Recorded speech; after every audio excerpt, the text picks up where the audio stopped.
Ya ayyuhalladhina amanu taqullaha haqqa tuqatih wa la tamutunna illa wa antum muslimun wa'tasimu bihablillahi jami'an wa la tafarraqu واذكروا نعمة الله عليكم إذ كنتم أعداء فألف بين قلوبكم فأصبحتم بنعمته إخوانا وكنتم على شفا حفرة من النار فانقذكم منها كذلك يبين الله لكم آياته لعلكم تهتدون. O you who believe, fear Allah as He should be feared, and die not except in the state of Islam. In the Arabic is Muslims. Die not except Muslim, all your life like that. And hold fast all together by the rope of Allah. Stretch out for you and be not be divided among yourselves. And remember with gratitude Allah's favor on you, for you were enemies and He joined your hearts in love so that by His grace you became brethren. And you were on the brink of pit of fire, and He saved you from it. Thus does Allah make the signs clear to you that you may be guided. Now this ayah is very, very important for this talk of mine. Because Allah says, Ya ayyuhalladhina amanu taqullaha haqqa tuqatihi wa la tamutunna illa wa antum muslimun. O you who believe. He's addressing to, the Quran addresses many times on different aspects. Like He says, Ya ayyuhan nas, Allah says at a place in the Quran, which means, O mankind. When He says, Ya ayyuhalladhina amanu, He's referring to the believers. He's not referring to all general mankind. But when He refers to Ya ayyuhan nas, it refers to all mankind. But this ayah is referring to the believers, those who are believers, who are doing some good works. So He says, Ya ayyuhalladhina amanu taqullaha haqqa tuqatih. O you believe, fear Allah as He should be feared. Wa la tamutunna illa wa antum muslimun. And do not die except that you are Muslims, or you have bowed your will to in Islam. So He says, who doesn't fear Allah? I fear. He says, Allah says, oh you believe, fear Allah as He should be feared. I said, I fear Allah. Do you get up in the morning to offer prayers? No, that I don't. It is too tired to get up in the morning. He's not praying. He's not doing nothing. But he says he fear God. I said, what kind of fear is that? You do whatever you feel like and you say you fear Allah. What kind of fear is that?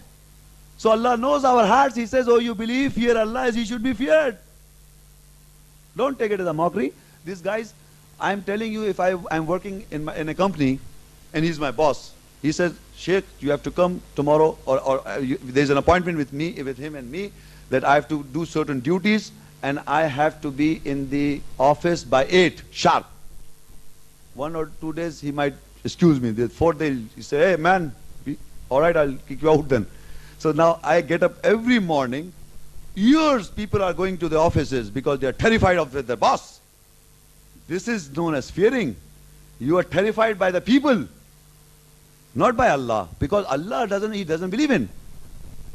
So it's very easy saying, oh no man, I fear Allah the most. You don't, and suppose my child is sick, I could go to the doctor. And then I go to another doctor, and this doctor, and that doctor. Then the doctor said, look, your child is in a very critical condition. Only now Allah, you have to pray to Allah. Now you take the last resort. Oh Allah, now help me out. These doctors have given me the all hope. So Allah comes the last. That should be the first. Why? Because if Allah wants to give your child goodness, first, because you know what we should do if we are in trouble, we should first ask Allah. And then ask that Allah Almighty can help the doctor to cure my child. Ask Allah. Don't go asking people for your salvation and then finally He gives up and then you go to Allah. Allah help me out. So that is, I'm telling you, we don't fear Allah. We are fearing people all the time. So that is why Allah says, Ya ayyuhalladhina amanu taqullaha haqqa tuqatihi wa la tamutunna illa wa antum muslimun. Oh you believe, fear Allah as He should be feared and die not except in the state of Islam or Muslims. The further ayat. وَاعْتَصِمُوا بِحَبْلِ اللَّهِ جَمِيعًا وَلَا تَفَرَّقُوا. and hold fast altogether by the rope which Allah stretches out for you. And the rope here is the Quran. Now, he's asking us that we all, the believers, should join ourselves to the rope of Allah. Are we joined? Are we Muslims joined in the whole world? The ayah says, وَاعْتَصِمُوا بِحَبْلِ اللَّهِ جَمِيعًا وَلَا تَفَرَّقُوا. That hold fast all together by the rope of Allah and do not be divided. Do not be divided. And we are divided. He says, don't be divided, we are divided. And we boast about it. What school of thought you belong to? I belong to this school of thought. What school of thought you belong to? I belong to this school of thought. What example we are putting to and whom? He says, وَاعْتَصِمُوا بِحَبْلِ اللَّهِ جَمِيعًا. Hold fast to Allah's rope, all of you, جَمِيعًا وَلَا تَفَرَّقُوا, and do not be divided. وَاذْكُرُوا نِعْمَةَ اللَّهِ عَلَيْكُمْ إِذْ كُنْتُمْ أَعْدَاءً فَأَلَّفَ بَيْنَ قُلُوبِكُمْ. And remember with gratitude, with Allah's favors, for you were enemies. For you were enemies. And He joined your hearts in love, so that by His grace you became brothers. And I'm telling you, until and unless anybody who affiliate himself to schools of thoughts, he's an enemy basically. Because Allah joined hearts. So his heart has not yet joined. Because this system of this ayah you can only comprehend and understand when you understand the message that Allah is saying, that remember with gratitude that God favors on you, for you were enemies. And He joined your hearts in love, so that by His grace you became brethren. And you were on the pit, and you were on the brink of the pit of the fire. We are. If we will not join ourselves, whatever school, leave it out. We should be joined. We should believe in the ayah. The ayah is saying that you were enemies, that Allah will join. So if you feel that kind of move in you, that you will be, then you understand that Allah is putting you. Because Allah says, وَاعْتَصِمُوا بِحَبْلِ اللَّهِ جَمِيعًا وَلَا تَفَرَّقُوا. And hold fast all together by the rope of Allah, which He stretches out for you, and not be divided.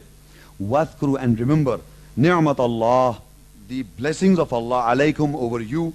إِذْ كُنْتُمْ أَعْدَاءً فَأَلَّفَ بَيْنَ قُلُوبِكُمْ. And remember with gratitude God's favor on you, for you were enemies. For you were enemies, and He joined your hearts. فَأَصْبَحْتُمْ بِنِعْمَةِ إِخْوَانًا. He joined your hearts and in love, so that by His grace you became brethren. وَكُنْتُمْ عَلَى شَفَا حُفْرَةٍ مِّنَ النَّارِ فَأَنْقَذَكُمْ مِنْهَا. And you were on the brink of fire you were on the brink of the pit of the fire, that we were just on the corner of the fire, if you are in any kind of divisions. كَذَلِكَ يُبَيِّنُ اللَّهُ لَكُمْ آيَاتِهِ لَعَلَّكُمْ تَهْتَدُونَ. And thus does Allah make these signs clear to you, that you may be guided, so you guide yourselves. And this ayah I'm going to read, the last one. This is the base of my lecture. Baqarah 2, and the ayah is 128. رَبَّنَا وَاجْعَلْنَا مُسْلِمَيْنِ لَكَ وَمِن ذُرِّيَّتِنَا أُمَّةً مُسْلِمَةً لَكَ وَأَرِنَا مَنَاسِكَنَا وَتُبْ عَلَيْنَا إِنَّكَ أَنْتَ التَّوَّابُ الرَّحِيمُ. I will first tell you, this is a dua or a prayer or a call of Ibrahim alayhi salam and Ismail alayhi salam when he raised the foundations of the Kaaba in the Quran. And we just now read that Ibrahim alayhi salam, he is the father. He is a prophet mentioned in the Quran. He is the father. We all know that. We just now read of Millat Ibrahim Hanifa.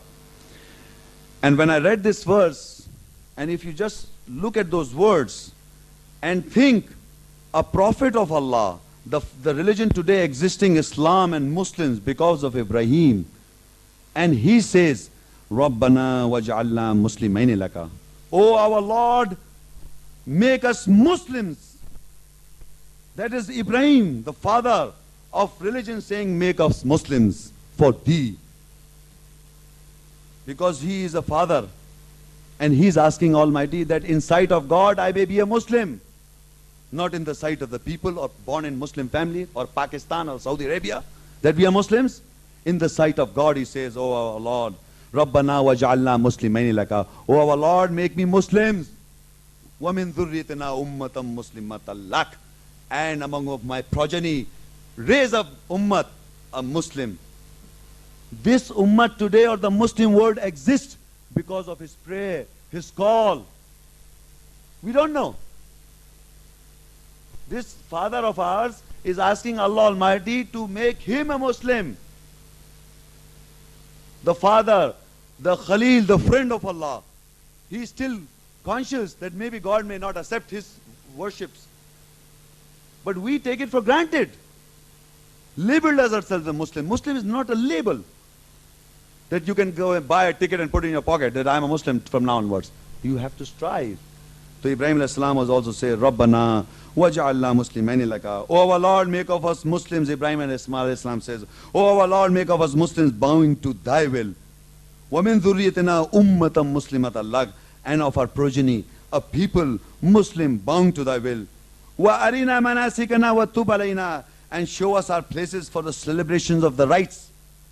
And innaka anta tawwabur rahim. And turn unto us in mercy, for thou art of returning most merciful.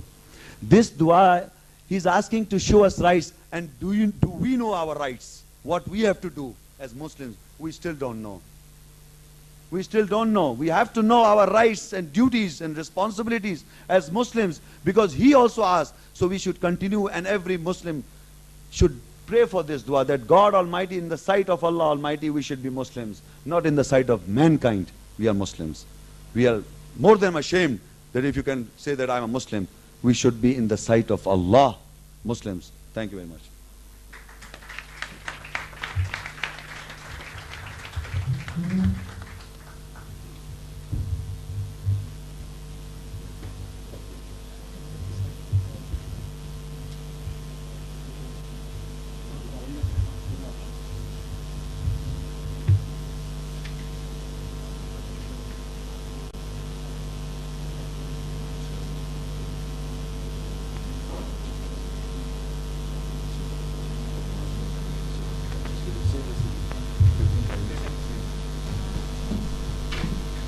Booklet.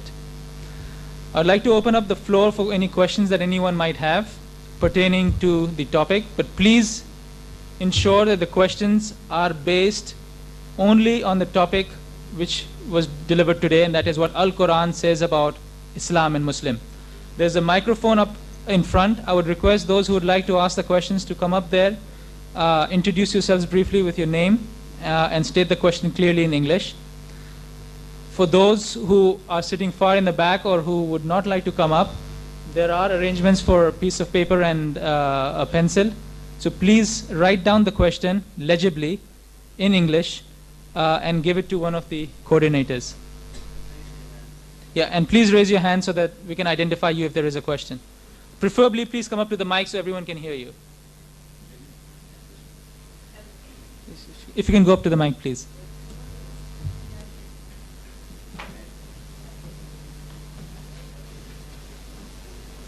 I'm Nargis Jeevanji.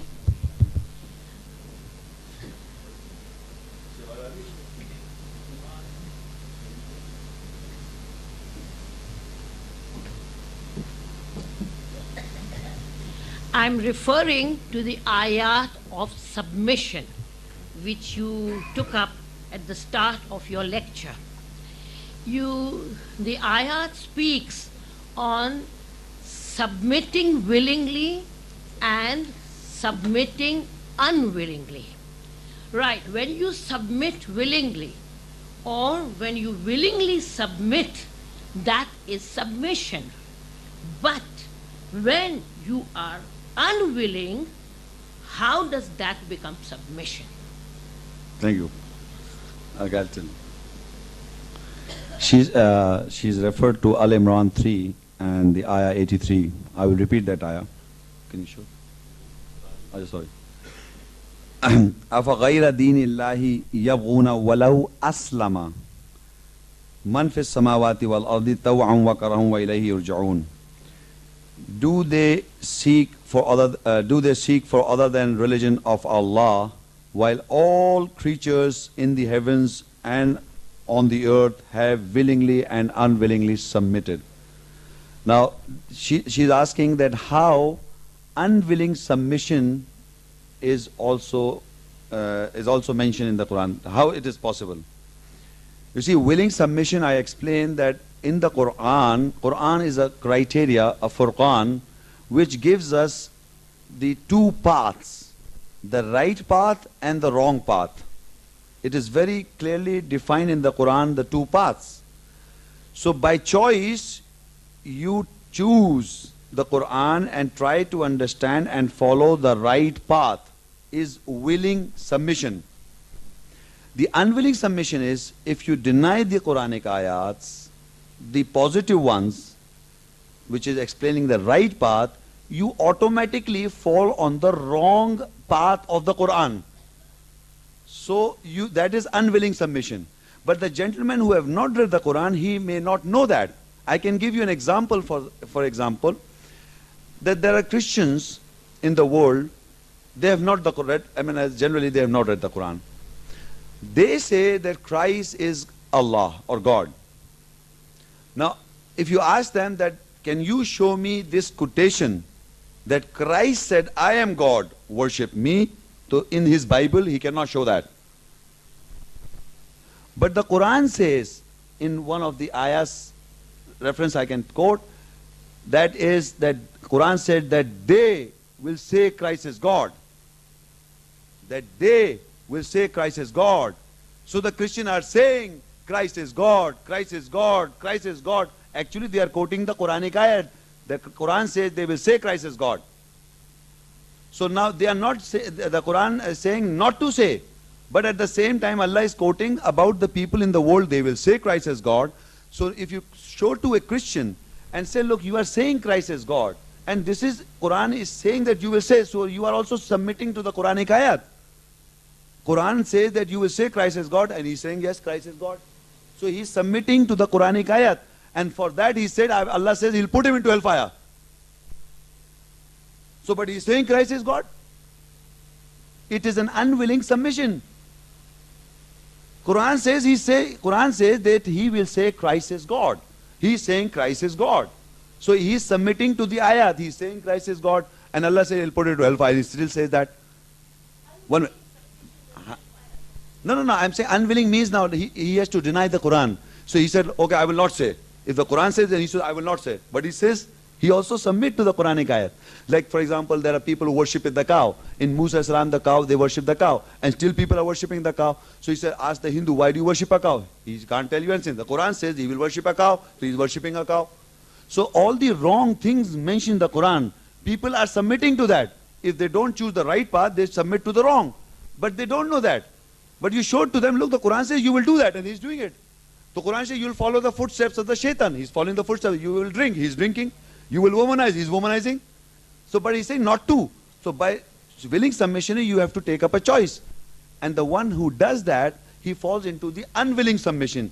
If you show them ayats and say, now you have to reject the ayats, that the Quran says you will say Christ is God. The Quran says you will say Trinity. Reject. He can't. Because he believes that. He believes, no, he can't reject that Christ is not God. So I said to a Christian, you don't have to say that Christ is God. If you will not say Christ is God, the Quranic ayat will be wrong. Because the Quran is quoting that you will say that, and he's saying it. So it is unwilling submission. All the wrong mentioning in the Quran, I'm quoting again, all the ayahs which Allah says is the devil's handiwork on the wrong, which is misguiding people, is the unwilling submission. You choose the right one. If you don't, then you fall into the wrong. So unwilling means that he doesn't like it if you show it in the Quran. Okay, look, the Quran says you will follow that. Yes, the Quran says. Yes, the Quran says. And he says, look, Allah will punish you for that. And he still is doing it. He can't go because he doesn't want to become a good Muslim, or he don't want to take the right path. So he falls into the wrong path mentioned in the book. That's the unwilling submission. I have a question.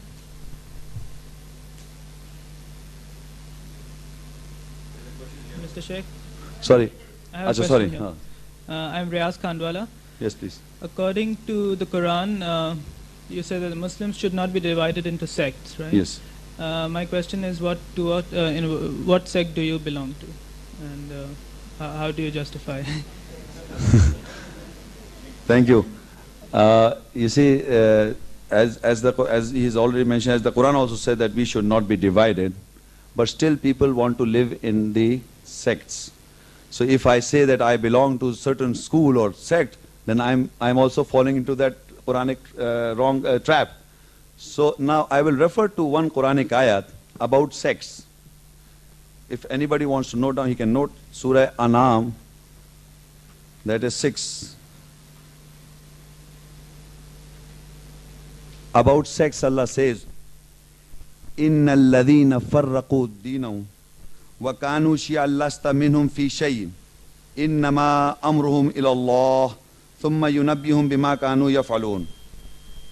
As for those who divide into sects, the translation, as for those who divide into sects, you have no concern with them. Their affair is with Allah, and Allah will tell them the truth with all they did. Surah Anam 6 and verse number 159. Inna alladhina farraqu, those who divide into sects, deenahum wa kanu shi'an lasta, and become sects, minhum fi shay'in, thou has no part in them, their affair is with Allah, and Allah will tell them the truth what all they did. So we must know this ayat. We should not be divided. So I don't belong to any school. I could say that I'm trying to be a good Muslim. Want to narrate that question?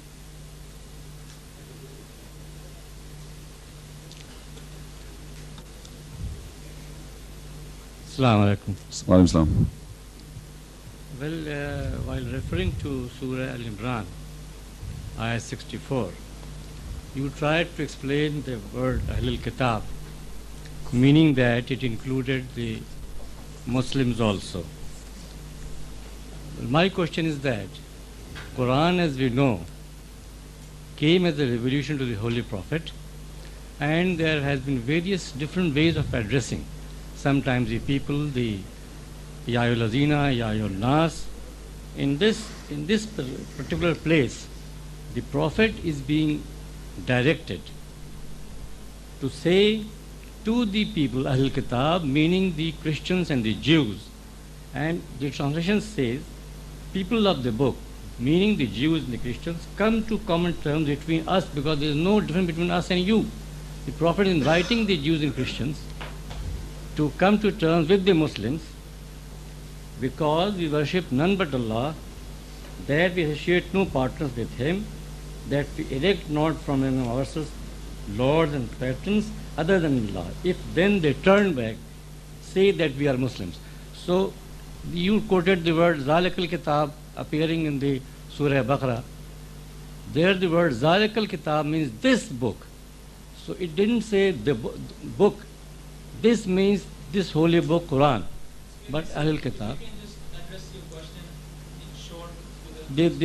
I mean to say the interpretation put here was not correct, that it was referring only to the Jews and the Christians. The Prophet was inviting them to come to terms with the Muslims.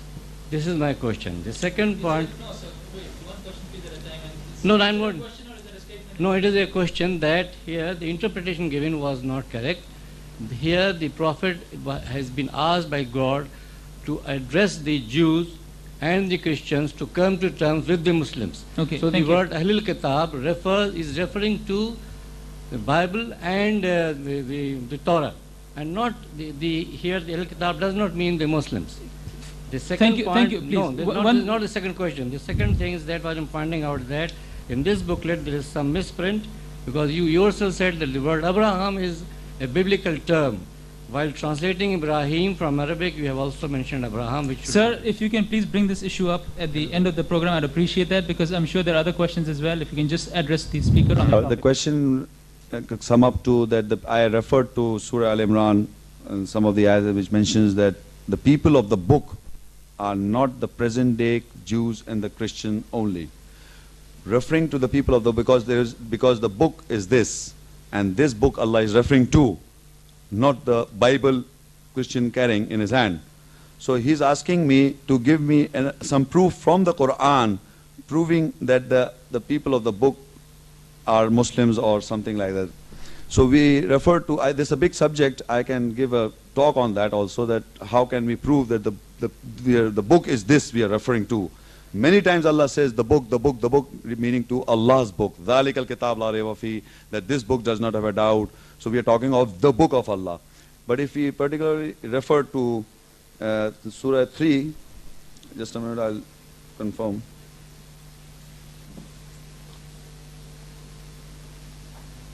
Does not have a doubt. So we are talking of the book of Allah.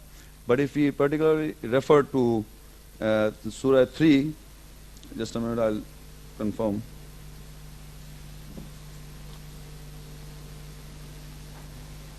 Surah al-Imran 3 and ayah 110. كنتم خير أمة أخرجت للناس تأمرون بالمعروف وتنهون عن المنكر وتؤمنون بالله ولو آمن أهل الكتاب لكان خيرا لهم ولو آمن أهل الكتاب لكان خيرا لهم منهم المؤمنين وأكثرهم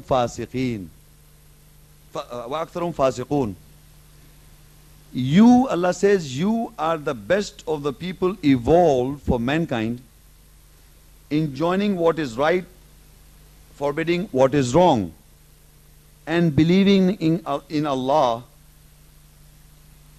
And here is a comma, and mostly some people will read the ayat and make it a full stop here. So it further goes, you are the best of the people evolved for mankind, enjoining what is right, forbidding what is wrong, and believing in Allah. If only people of the book had believed, it would be best for them.